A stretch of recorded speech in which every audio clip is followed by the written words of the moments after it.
Hello tout le monde, j'espère que vous allez bien. On se retrouve aujourd'hui dans une vidéo... Hello tout le monde, j'espère que vous allez bien.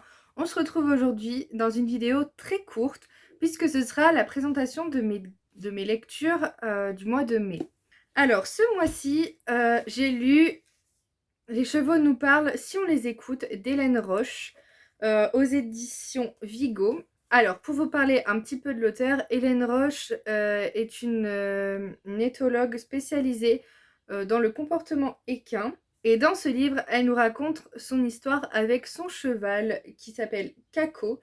C'est un cheval qu'elle a réformé, c'est un cheval réformé et elle nous raconte un peu son histoire de sa rencontre jusque maintenant. Et donc, ce qui est super intéressant dans ce livre, c'est pas juste une histoire, un récit longiligne. En fait, elle nous apporte aussi des informations, enfin des solutions qu'elle a trouvées pour rendre son cheval heureux. C'est des pistes que l'on peut appliquer chez nous afin d'aider nos chevaux également. Ce qui est bien également avec ce livre, c'est que c'est un récit comme une histoire que l'on pourrait lire, mais en même temps, tout au long du livre, on a des encadrés un peu comme ceci. Ce sont des encadrés qui nous apportent des savoirs.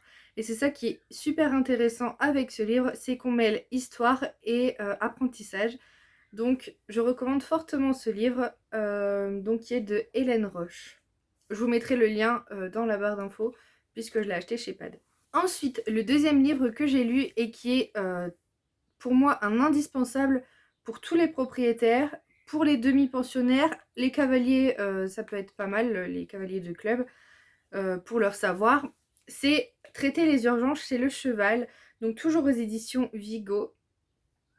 Et donc ce livre, lui, contrairement à l'autre, est beaucoup plus scientifique puisqu'il va nous expliquer comment prendre en charge un cheval blessé, malade, avec les différentes pathologies, savoir les reconnaître, savoir quand appeler le veto, que faire dans les premiers instants, que faire en premier secours. On a aussi la liste de la trousse d'urgence qui est nécessaire pour les chevaux.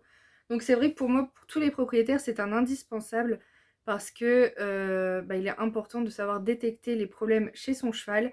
Pour les cavaliers également, que ce soit les DP ou les cavaliers de club, puisque quand on est en club, si on voit un cheval couché qui se roule par exemple, ou un cheval qui boite, il faut savoir aussi prévenir, il faut savoir quoi faire en cas d'absence d'une personne, enfin d'un gérant.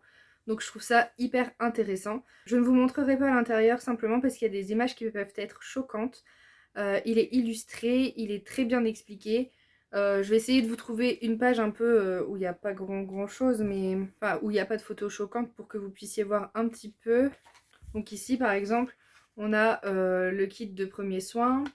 Ici on a par exemple les urgences pendant le transport. Donc c'est vrai que ça balaye énormément de choses. On va, c'est le cas de le dire, de la tête aux pieds, puisque on a une partie sur les yeux, une partie sur tout ce qui est sphère ORL. On a énormément de choses et bon, il n'est pas très épais, mais je trouve qu'il va directement à l'essentiel et c'est ce qu'on veut dans ces cas-là. On n'a pas besoin de lire un roman pour savoir comment prendre en charge une urgence. Voilà tout le monde, j'espère que cette vidéo vous a plu. N'hésitez pas à liker, commenter et partager. Vous pouvez également vous abonner à la chaîne pour me soutenir. Vous pouvez me retrouver sur Instagram, le lien sera en barre d'infos. Je vous fais plein de bisous et je vous dis à bientôt.